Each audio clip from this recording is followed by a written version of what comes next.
Have you ever stopped to think about why billionaires have debt? Some of the richest people in the world often carry a large amount of debt, whether through their companies or in their personal capacities. It's common for billionaires to have debt with various banks and to use loans to bring their ideas to life. And sometimes even to fund some luxury items.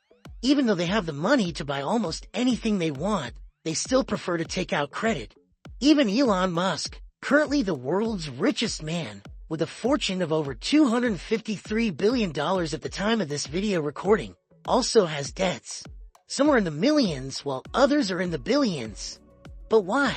In this video, you'll understand the reasons that justify why billionaires carry so much debt and why they go against common sense. Before we dive in, make sure to subscribe to the channel, leave a like on the video, and drop a comment. This helps the channel create more content. The following content is not financial advice, and we do not recommend this practice unless you're already a billionaire. So, proceed at your own risk. You probably live in a way that avoids debt and seeks some degree of financial security, right? And if you do have any debt, the tendency is that you want to pay it off as soon as possible, isn't it? But that's not the case for most billionaires, who use borrowed money to make even more money. To give you an idea, even Elon Musk frequently uses borrowed money, not only to buy and expand his businesses but also to finance his lifestyle.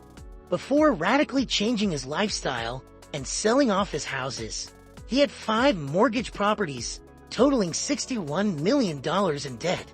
That's right.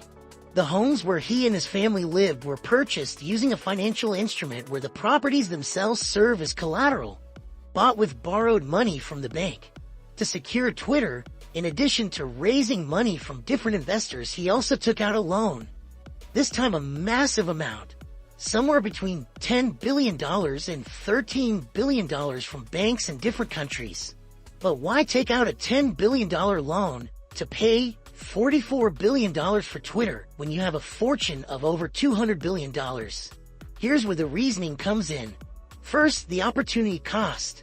Billionaires in general have a unique ability to make money and know they can multiply whatever funds they have in their hands. So instead of using their own money, they borrow it to gain volume and speed in their ventures.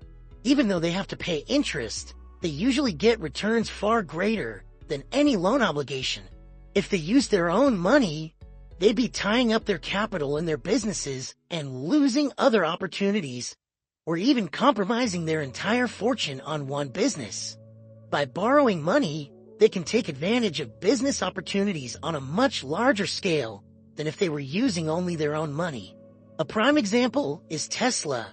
Elon Musk used mortgages on his 5 properties, totaling $61 million in debt.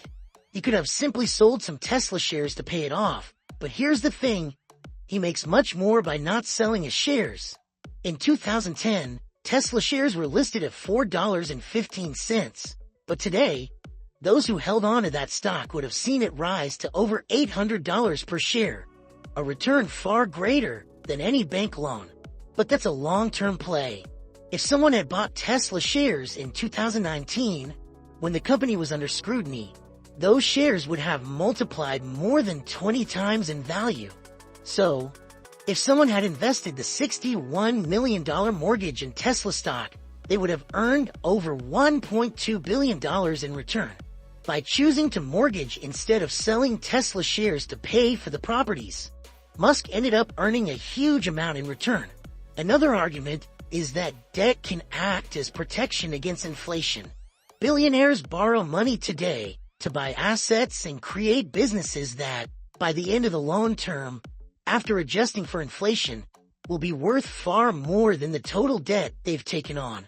In this way, they use other people's money to make a lot of money for themselves with time as their ally. The second point is liquidity. Despite having billions, these fortunes are usually estimates based on the value of company shares, not cash in hand. The only way for them to actually have that money in their bank accounts is by selling some of their shares. However, this presents a problem. If a billionaire were to liquidate their shares, The market often interprets this as a lack of confidence in the company. This can cause stock prices to drop. Imagine a billionaire with a fortune of $1 billion in shares wants to sell $100 million worth of stock to buy a yacht. While theoretically, they'd be left with $900 million in shares and their yacht. In reality, the market might react negatively to the sale, causing the stock price to drop by, say, 30%. So instead of $900 million and a yacht, the billionaire would now have $630 million and the yacht. A significant drop. Hence, it's more advantageous to take out a loan than to sell shares. The third reason is taxes. When it comes to taxes, billionaires know how to play the game. In the US, capital gains taxes on long-term investments can reach 20%. If a billionaire sells stock to buy something, they not only risk devaluing their remaining shares but also face giving a large chunk to the taxman. By borrowing money instead, they avoid capital gains taxes, and in some cases, they can declare the debt as a loss, reducing their income tax. Some billionaires end up paying little or no income tax because of these financial maneuvers.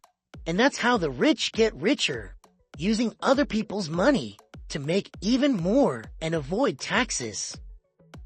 So, as we've seen throughout this video, billionaire debt isn't quite the same as the debt most of us face. For them, taking on debt is a calculated financial strategy that can amplify their gains and protect their assets from various factors like inflation and even taxes. They use other people's money to generate even more wealth, while avoiding tying up their own assets or devaluing their stakes in their companies. But remember, what works for billionaires, with their vast resources and access to credit, might not be suitable for most people. So this practice should be approached carefully and with the support of financial professionals if you're not at that level. If you enjoyed the video, don't forget to hit the like button, comment, and share with your friends. And of course, subscribe to the channel to keep up with more content about finance, business, and strategies from the world of billionaires. See you in the next video.